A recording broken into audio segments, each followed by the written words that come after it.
இப்போ பாருங்கள் ஓரளவு வெந்திருக்கு. இன்னும் வேகணும், நல்லா சுருண்டு வரணும், அப்போ தான் வறுவல் நல்லாயிருக்கும்.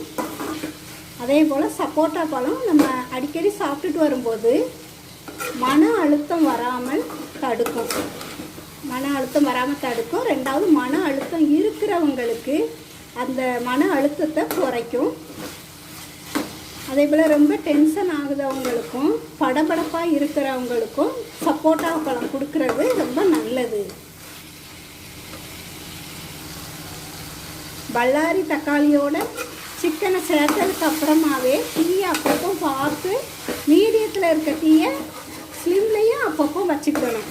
அப்போ தான் அடி பிடிக்காமல் பார்த்துக்கிட முடியும்.